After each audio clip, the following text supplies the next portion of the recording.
Bonjour les tourneurs, aujourd'hui ma vidéo porte sur la scie à ruban. Je viens de vivre une aventure qui s'est bien terminée, mais je vais vous partager depuis le début jusqu'à la fin. Donc la scie à ruban est un des meilleurs amis du tourneur. Alors j'avais en place une lame de 1/4 de pouce, et puis bon, à l'usure elle s'est un peu désaffûtée. Et puis j'ai essayé la technique Mike Walt sur Internet. En fait, Mike Walt, peut-être vous connaissez, c'est un tourneur anglais, un tourneur amateur, et puis il a partagé déjà il y a quelques années comment il avait affûté sa lame de scie à ruban. Et donc j'ai essayé. Ce que j'ai fait, c'est que comme lui, j'ai pris une lime au diamant, et puis l'idée était d'aller donner 3 coups dans chaque creux de la dent. Et puis voilà. Bon, l'histoire courte, c'est que pour moi, ça n'a pas marché. Probablement, certainement que le diamètre de ma lime n'était pas bon. Donc, ensuite de ça, j'ai essayé, tout à fait expérimental, et ne faites pas ça. J'ai pris ma petite carte à affûter de grain 400. Et ce que j'ai fait, je voulais juste toucher la pointe. Donc, j'ai appuyé la carte. Et à la main, j'ai fait tourner la scie à l'envers. Je pensais que, juste en touchant la pointe, que ça allait être réglé. Ça n'a pas fonctionné. Je suis revenu donc à l'ancienne technique, en fait la première que j'avais fait. Et je vais chercher l'outil et je vous montre ça. Donc peut-être vous connaissez la technique, moi j'ai rien inventé. Donc avec un outil rotatif et un petit disque à couper, ce qu'on fait, c'est qu'il s'agit...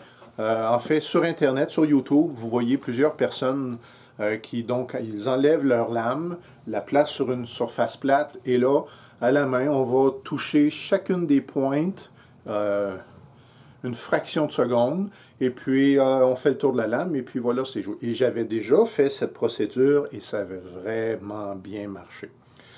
Donc, au final, après avoir utilisé la lime, la carte, je reprends mon outil rotatif, et puis j'améliore ma situation, mais ce n'est pas parfait.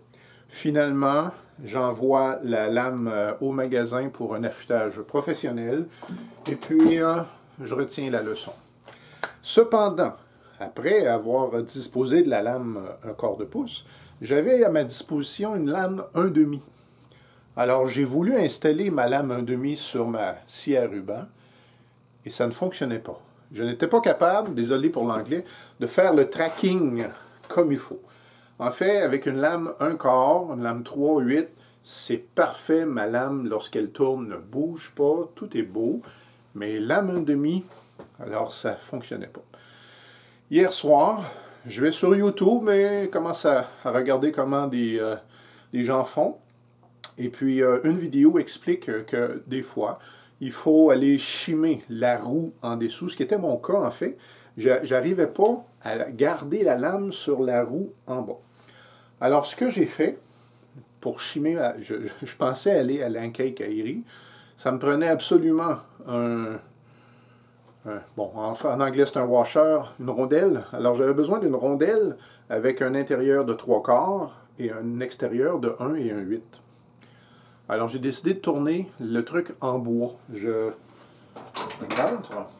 Donc ce que j'ai fait, c'est qu'au tour à bois, je me suis tourné le truc en question. C'est, je ne sais pas c'est quoi, je soupçonne, c'est peut-être de l'érable échauffé ou peut-être un petit restant de olivier, bois de luxe. Alors j'ai tourné l'intérieur à 3/4, l'extérieur à 1 pouce et 1/8. Et puis je pouvais graduellement aller me couper des pièces. Alors je vous rapproche un peu de la scie à ruban et on regarde ça. Alors ce que j'ai fait, j'ai identifié ma roue, ça c'était le devant. J'ai même inscrit au crayon que les filets étaient à l'envers. Je me suis mis une note dans la porte, me dire attention, la roue en bas elle est chimée, j'ai des pièces en arrière. Et à l'œil, j'ai certainement 1/4 de pouce de chimée. Et j'ai mis la bonne tension sur ma lame, c'est-à-dire que j'ai suivi la petite échelle en arrière de la roue. Et puis voilà, le tour est joué. Alors lorsque cette lame-là ne sera plus en usage, lorsque je vais réinstaller une lame plus mince, je vais faire attention, enlever mes choses. Et puis voilà. En guise d'essai, j'ai taillé un morceau de pommier assez sec. Mon dit, ça a coupé comme du beurre chaud. Alors c'est vraiment parfait. Tant qu'à être dans la scie à ruban, on va en profiter pour montrer quelques éléments intéressants. Je vous présente un petit chariot très utile pour s'assurer de faire des coupes en bout qui vont être droites, ou à tout le moins parallèles à l'équerre avec le petit chariot. Comme tourneur, il peut arriver qu'on ait du bois, du bois de chauffage. Et puis, il n'est absolument pas recommandé d'aller mettre du bois rond dans une scie à onglet.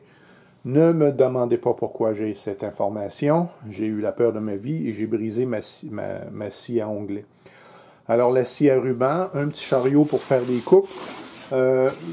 Qu'est-ce qui motive ce format-là? C'est que, je donne exemple ici, l'idée d'un petit chariot comme ça est de pouvoir aller couper de manière sécuritaire le bout. Alors, je peux tourner ma pièce jusqu'à temps que j'aie un appui solide. Et ça pourrait être parfait. Et puis, mes mains vont être loin de la lame. Je peux travailler comme ça. Je peux travailler ici. Puis, on regarde ce que ça donne.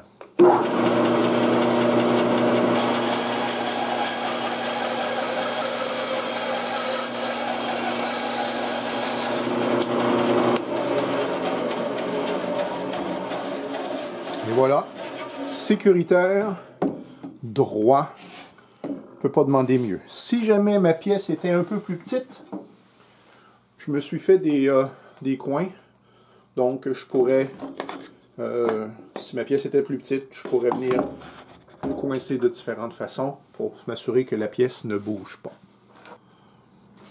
Vous avez déjà vu mes gabarits de cercle, donc j'en ai toute une collection de 4 pouces jusqu'à 12, qui correspond plus ou moins aux capacités de mon tour, en tout cas dans le plus gros. Et très pratique, j'ai toujours le centre. Et lorsque j'ai des formes irrégulières, alors je peux quand même, comme je l'ai déjà fait dans d'autres vidéos, je peux quand même identifier mon centre, comme ça, et je peux aller dans la scie à ruban et faire ma forme. À l'origine, j'avais fait je ne sais pas si vous voyez bien. J'avais fait ce gabarit. En fait, ce truc, moi, je pensais l'utiliser pour tracer les contours, tracer les cercles. Mais en réalité, vous comprenez que dès que je tombe sur l'idée, c'était de piquer au centre.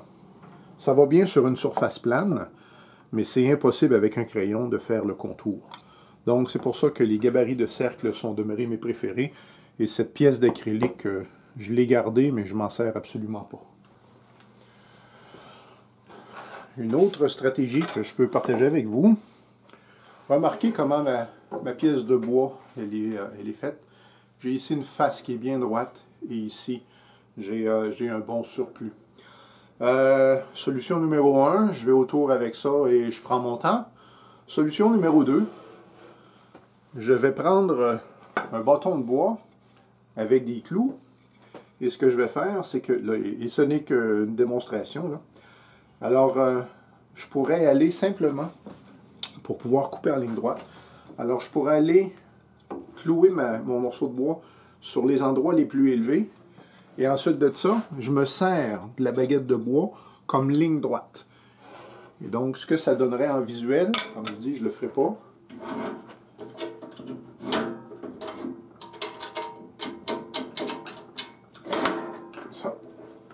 Alors, ce que ça donnerait en visuel, c'est que je serais comme ça, et puis j'irais à la scie à ruban en essayant de garder ma lame le plus proche possible de mon bout de bois, et comme ça, je vais couper tout ce qui serait irrégulier. Quand je vais travailler cette pièce-là, c'est probablement ce que je vais faire. En ce qui concerne les lames, l'information générale pour un tourneur, Normalement, la scie à ruban va servir surtout pour tailler quelques pièces et pour refendre.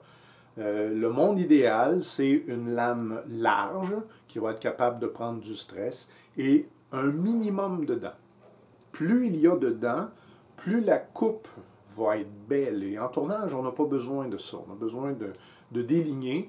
Pensez aux scies japonaises, par exemple. Voyez le nombre de dents?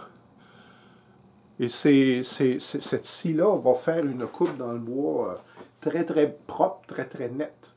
Et j'en ai pas besoin. Vous m'imaginez couper ma pièce de bois avec cette scie-là pour le tour à bois? Non. Alors, une lame large avec un minimum de dents pour les travaux réguliers. Ma scie à ruban est une scie 14 pouces modifiée. Je ne sais pas si vous voyez, non? Alors, à l'origine, en fait, j'ai acheté ce qu'on appelle en anglais le riser block, le bloc élévateur. Donc, ma capacité de coupe elle est plus grande. En fait, ici, j'ai 30 cm, 12 pouces, qui correspond à mon tour.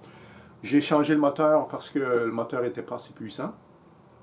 Et puis, à ce jour, et surtout aujourd'hui, avec ma nouvelle lame flambant neuve, je peux présenter du bois, il n'y a pas de souci. Si vous n'avez pas de scie à ruban, mais évidemment, les travaux, vous devrez couper quand même le bois. Bon, alors, évidemment, vous avez tout ce qui s'appelle les scies régulières qui peuvent être utilisées. Une autre alternative, ce sont les scies va-et-vient. On a un peu plus de capacité. Et puis, avec ça, vous pourriez faire un bon bout. Alors, voilà pour ma vidéo sur la scie à ruban. Si le contenu de ma vidéo vous a été utile, faites-moi signe, j'apprécie toujours. Et puis, tranquillement, pas vite, on se remet dans les projets. Au plaisir de se voir bientôt.